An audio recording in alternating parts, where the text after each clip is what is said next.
Saudara-saudara seiman dalam Tuhan Yesus Kristus, khususnya saudara-saudara yang memiliki hobi kuliner.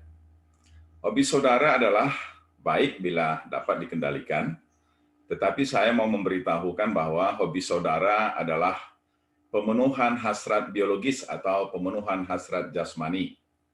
Akan tetapi ada cara untuk bisa mengubah perbuatan jasmani itu menjadi perbuatan rohani, perbuatan iman, bahkan perbuatan yang mulia, yaitu tidak hanya makan sendiri, tetapi mengajak orang lain atau bahkan menjamu orang lain.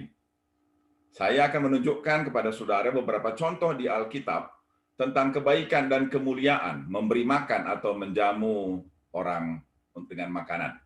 Yang pertama ialah kisah janda di Sarfat memberi makan Nabi Elia yang tertulis dalam 1 Raja-Raja pasal 17 ayat 7 sampai dengan 24. Ada seorang janda di Sarfat di wilayah Sidon yang pada masa paceklik di wilayah itu ia menjadi sangat miskin sehingga hanya memiliki segenggam tepung dan sedikit minyak di dalam botol. Itu adalah bahan baku terakhir baginya dan anaknya. Dan setelah itu mereka akan mati.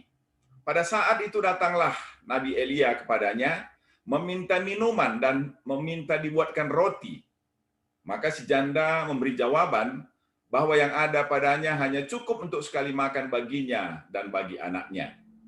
Tetapi Elia berkata kepadanya, janganlah takut, pulanglah, buatlah seperti yang kau katakan, tetapi buatlah lebih dahulu bagiku sepotong roti bundar daripadanya dan bawalah kepadaku. Kemudian barulah kau buat bagimu dan bagi anakmu. Sebab beginilah firman Tuhan Allah Israel. Tepung dalam tempayan itu tidak akan habis, dan minyak dalam buli itu pun tidak akan berkurang, sampai pada waktu Tuhan memberi hujan ke atas muka bumi. Janda di Sarfat itu percaya pada perkataan Nabi, dan kemudian membuatkan makanan dari tepung terakhir yang dimilikinya. Dan apa yang terjadi, saudara-saudara yang dikasihi oleh Tuhan? Janda itu mengalami 2 mujizat. Setelah dia menjamu memberi makan Nabi Elia, maka tepung dalam tempayan tidak kurang-kurang, dan minyak dalam buli-buli tidak berkurang. Dan yang kedua ialah ketika anaknya hampir mati, maka Nabi Elia berdoa dan membuat mujizat sehingga anaknya itu hidup kembali. Contoh yang kedua, Sakeus menjamu Tuhan Yesus yang tertulis dalam Lukas pasal 19 ayat 1 sampai dengan 10. Sakeus adalah seorang pejabat pemungut cukai yang kaya yang tinggal di Jericho. Ketika Tuhan lewat di daerahnya, ia naik pohon untuk melihat Tuhan Yesus yang akan lewat. Tuhan Yesus melihat Sakeus dan berkata kepadanya, Sakeus, turunlah, aku mau bertamu ke rumahmu. Sakeus sangat gembira menerima dan menjamu Tuhan Yesus bersama dengan rombongannya. Bahkan kehadiran Tuhan membuka hatinya untuk pertobatan sehingga ia berjanji menyerahkan separuh hartanya untuk orang miskin dan menjanjikan mengembalikan 4 kali lipat bila ada orang yang pernah dirugikannya. Maka Tuhan Yesus berkata kepada Sakeus yang sudah menjamunya, hari ini telah terjadi keselamatan kepada rumah ini, karena orang ini pun anak Abraham. Contoh yang ketiga, Tuhan Yesus menjamu 5.000 orang lebih. Tertulis dalam Matius 14 ayat 13 sampai dengan 21. Banyak orang yang mengikut dan mendengarkan pengajaran Tuhan hingga ke tempat yang sunyi dan hingga malam hari. Murid-murid meminta Tuhan untuk menyuruh pergi orang banyak agar mereka membeli makan dan mengurus urusan mereka sendiri. Karena tempat itu sunyi dan sudah malam. Tetapi apa yang Tuhan katakan kepada murid-muridnya? Tidak perlu mereka pergi. Kamu harus memberi mereka makan. Jawab murid-murid, kami hanya punya 2 ikan dan 5 potong roti. Tuhan Yesus menerima ikan dan roti itu, ia menengadah ke langit dan mengucap syukur. Lalu membagi-bagikan ikan dan roti itu kepada murid-murid, dan dibagikan kepada orang banyak hingga mereka semua kenyang. Roti yang sisa dikumpulkan sebanyak 12 bakul penuh. Tuhan Yesus memberikan contoh bagaimana menjamu, memberi makan orang itu adalah sesuatu perbuatan yang mulia. Dan bahkan ketika murid-murid mencoba menghindar, bertanggung jawab untuk memberi makan orang banyak itu, Tuhan katakan, kamu yang harus memberi mereka makan. Contoh yang keempat, kalau kita menjamu orang, apalagi orang itu, orang yang tidak kita kenal atau orang yang sangat kecil atau sangat miskin, Maka Tuhan Yesus katakan sebenarnya kita sudah menjamu orang itu. Dan itu tertulis dalam Matius 25 ayat 32 sampai dengan 40.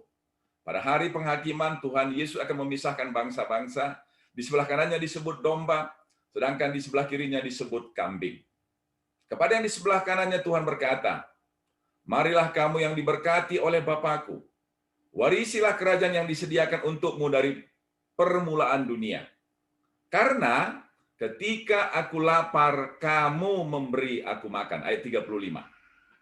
Mereka yang disebut domba itu heran dan bertanya kepada Tuhan, kapan kami melihatmu lapar dan memberimu makan?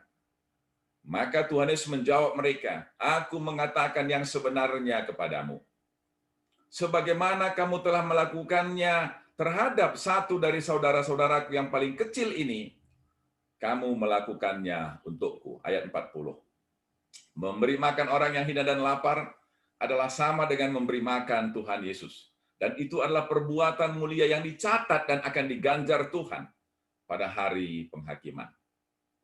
Bahkan bisa juga dengan memberi makan orang yang tidak kita kenal, orang yang kecil, orang yang hina, maka sebenarnya kita sedang menjamu malaikat. Itu yang dikatakan firman Tuhan dalam Ibrani pasal 13 ayat 2. Firman Tuhan mendorong jemaat penerima surat Ibrani untuk tidak segan atau jangan lupa menjamu orang asing, orang yang ada dalam perjalanan di rumah mereka.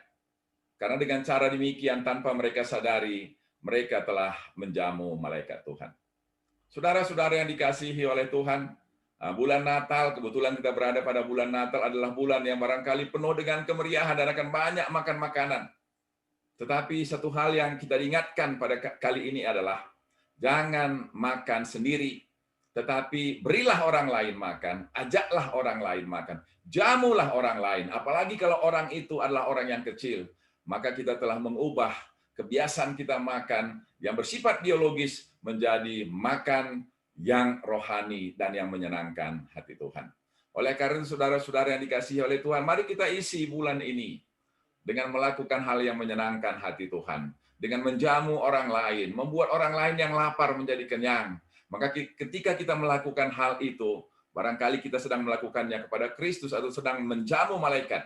Dan bayangkanlah betapa besarnya ganjaran upah yang akan Tuhan berikan kepada kita. Tuhan memberkati kita, dan Tuhan akan menolong kita untuk melakukan firman-Nya. Amin.